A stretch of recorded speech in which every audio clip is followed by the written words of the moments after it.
అది తప్ప మిగిలిన చెప్పుకోవడానికి పాజిటివ్ ఏం లేదు, డెవలప్మెంట్ ఎక్కడ లేదు. గెస్ట్ వచ్చింది మనకు తెలంగాణ లోక్సభ కౌంటింగ్కి సంబంధించి చిన్న అప్డేట్ వచ్చింది. మా ప్రతినిధి భార్గవ్ అందిస్తారు. భార్గవ్ భార్గవ్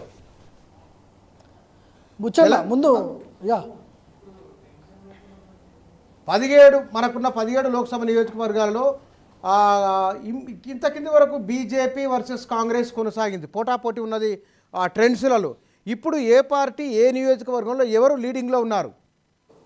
బుచ్చన్న, ముందు నుంచి మనం అనుకున్నట్టుగానే రాష్ట్ర వ్యాప్తంగా కూడా కాంగ్రెస్ వర్సెస్ బీజేపీగా ఫైట్ మారింది. ఎందుకంటే గతంలో నుంచి కూడా ఇక్కడ రెండు పార్టీలు, కాంగ్రెస్ పార్టీ కావచ్చు బీజేపీ కావచ్చు, లోక్సభ ఎన్నికలకు వచ్చేసరికి మెజారిటీ సీట్లు మేమే సాధిస్తామని రెండు పార్టీలు చెప్తున్నాయి. ఇక్కడ మన దగ్గర కొద్ది కీలకమైన సమాచారం ఉంది. చేవెళ్ళ పార్లమెంట్కి వెళ్దాం ఒకసారి. చేవెళ్ళ పార్లమెంట్ నుంచి బీజేపీ అభ్యర్థి అయినటువంటి కొండా విశ్వేశ్వర రెడ్డి ముందంజలో ఉన్నాడు. దాదాపు 30,000 మెజార్టీ లీడ్లో కొండా విశ్వేశ్వర రెడ్డి అక్కడ లీడ్లో ఉన్న పరిస్థితి చూస్తూ ఉన్నాం. చేవెళ్ళ ప్రాంతంలో ముఖ్యంగా ఇక్కడ బీజేపీ చాలా ప్రతిష్టాత్మకంగా తీసుకొని కొండా విశ్వేశ్వర రెడ్డిని అభ్యర్థిగా ప్రకటించిన పరిస్థితి.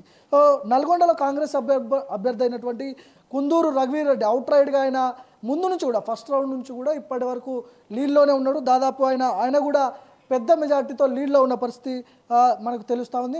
ముఖ్యంగా నల్గొండ ప్రాంతంలో ఉన్నటువంటి ఇద్దరు మంత్రులు ఉత్తమ్ కుమార్ రెడ్డి కావచ్చు, కోమటిరెడ్డి కావచ్చు, ఆ ప్రాంతంలో పెద్ద ఎత్తున నల్గొండకు సంబంధించిన కాంగ్రెస్ సీట్లు గెలవడంలో ఇక్కడ కీలక పాత్రతో రఘువీర్ రెడ్డి, కుందూరు రఘువీర్ రెడ్డి ఆయన కీలకంగా ఉన్నాడు. ఆయన లీడ్లో ఉన్న పరిస్థితి.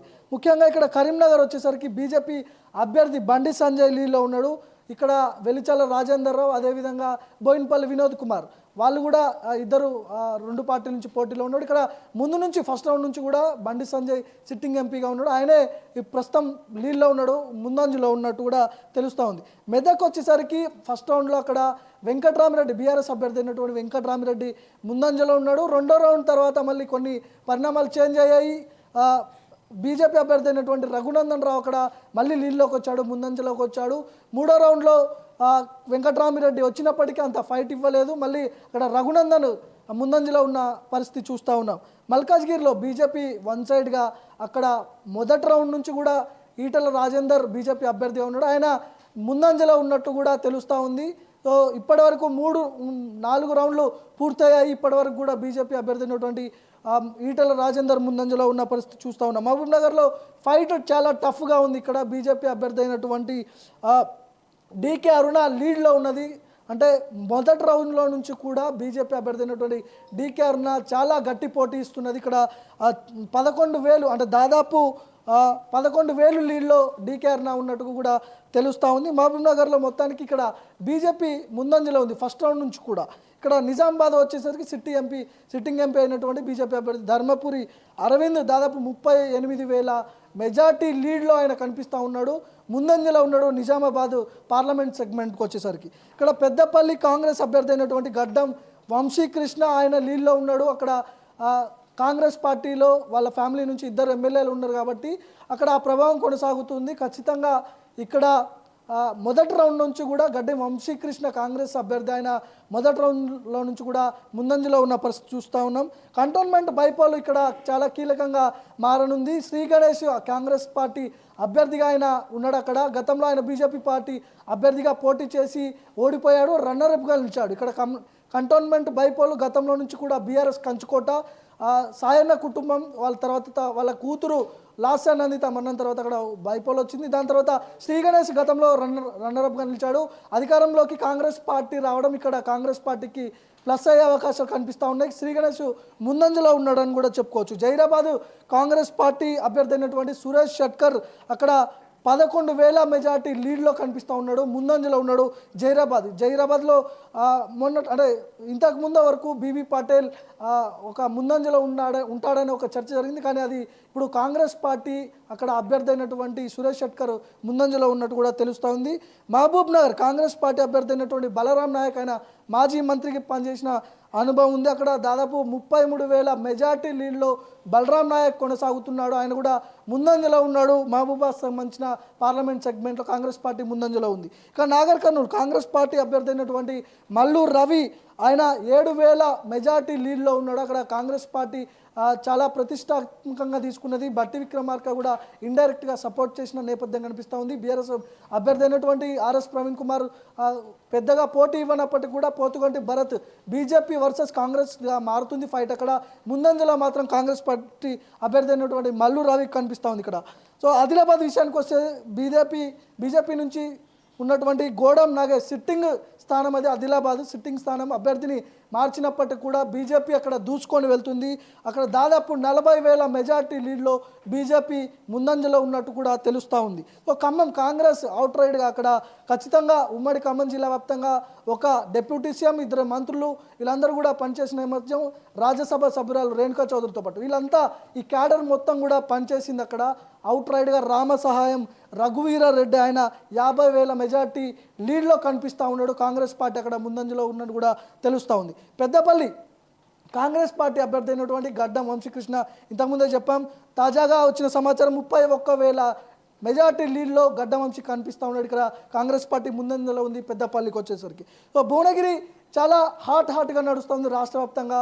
భువనగిరి ఒకటి, మహబూబ్ నగర్ ఒకటి, ఈ 2 పార్లమెంట్ కూడా చాలా హాట్గా మారుతున్నాయి. ఇక్కడ కాంగ్రెస్ పార్టీ వర్సెస్ బీజేపీ నడుస్తూ ఉంది. ఫస్ట్ ఇక్కడ భువనగిరి పార్లమెంట్ పరిధిలో బీజేపీ అభ్యర్థి అయినటువంటి బూర నర్సయ్యగౌడ్ లీడ్ ఇచ్చాడు. దాని తర్వాత 2వ రౌండ్ తర్వాత చామల కిరణ్ కుమార్ రెడ్డి దాదాపు 48,000 లీడ్లో 48,000 ఓట్ల లీడ్లో ఆయన కనిపిస్తూ ఉంది. కాంగ్రెస్ పార్టీ అభ్యర్థి అయినటువంటి చామల కిరణ్ కుమార్ రెడ్డి. సో భువనగిరిలో లాస్ట్ మినిట్ వరకు ఏదైనా జరగవచ్చు. అక్కడ బీసీ సామాజిక వర్గానికి సంబంధించిన ఓట్లు చాలా మెజార్టీ ఓట్లు ఉన్నాయి. ఇక్కడ Revanth Reddy influence, Komatireddy brothers influence పనిచేస్తే చామల బయటపడే అవకాశం ఉందని ఒక చర్చ జరుగుతూ ఉంది. మరోవైపు 60% ఉన్నటువంటి బీసీలు వన్ సైడ్గా బీజేపీకి ఓట్లేస్తే, అదేవిధంగా బీజేపీకి ఓట్లేస్తే మరోవైపు బీఆర్ఎస్ పార్టీకి సంబంధించిన క్యాడర్ మొత్తం కూడా బీజేపీకి ఓట్లు పడ్డాయి. బూర నర్సయ్య గౌడ్కి ఇంటర్నల్గా బీఆర్ఎస్ సపోర్ట్ చేసిందనే ఒక చర్చ కూడా ఉంది. ఇవన్నీ కూడా వర్కౌట్ అయితే బీజేపీ బయటపడే అవకాశం కనిపిస్తూ ఉంది. ప్రస్తుతానికి అక్కడ 48,000 ఓట్ల మెజార్టీతో చామల కిరణ్ కుమార్ రెడ్డి ముందంజలో ఉన్నాడు. సో హైదరాబాద్ స్థానం ఇది చాలా కీలకంగా మారింది. రాష్ట్ర చరిత్రలో అనేది ఒక బ్రేకింగ్ న్యూస్ అని చెప్పుకోవాలి. ఎందుకంటే గతంలో ఎన్నడూ లేని విధంగా గట్టి పోటీ ఇస్తుంది ఎంఐఎం పార్టీకి.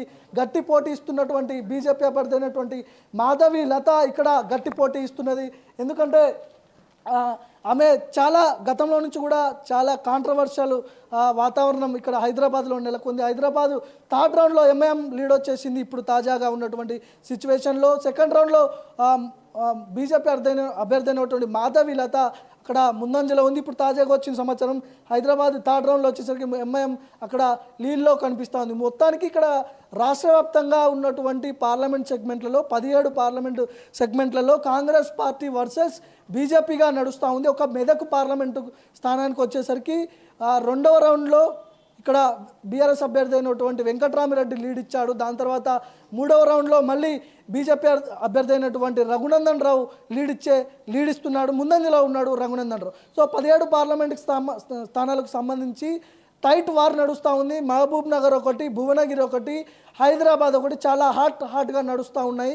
ఇక్కడ ఫలితాలు ఏ విధంగా ఉండబోతున్నాయని కూడా ఏ రాజకీయ నాయకులు కూడా అంచనా వేయలేకపోతున్నారు. ఈ 3 పార్లమెంటు సెగ్మెంట్లకు సంబంధించి మిగతా పార్లమెంటు స్థానాలు ఒక క్లారిటీతో అయితే ఉన్నాయి. కాంగ్రెస్ పార్టీ అధికారంలోకి రావడం ఒక ప్లస్ పాయింట్ అని చెప్పుకోవచ్చు. కొన్ని నియోజకవర్గాల్లో ఖమ్మం ఒకటి, నల్గొండ ఒకటి, ఇట్లాంటి ఉమ్మడి జిల్లాల్లో ఏ ఎమ్మెల్యేలు అయితే బలంగా ఉంటారో అదొకటి. జిల్లా మంత్రులు ఎవరైతే ఉంటారో వాళ్ళు బలంగా ఉంటాడు.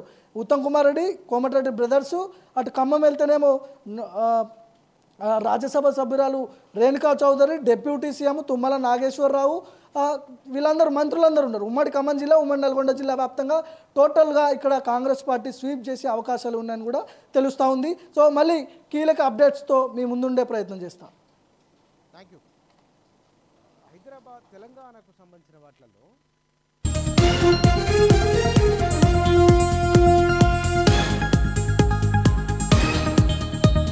తెలంగాణ బీజేపీ అనూహ్యంగా పెంచుకున్నది.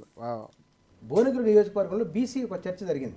బీసీ అభ్యర్థుడు బీసీకి అనేది, పైగా నరేంద్ర మోడీ ప్రభావం అక్కడ కూడా ఉన్నది. అసలు భువనగిరి అనేది తెలంగాణలో బీజేపీ రావడమే మిరాకిల్. Okay, miracle. భువనగిరి కమ్యూనిస్టులకు అంచుకోట ఒకప్పుడు.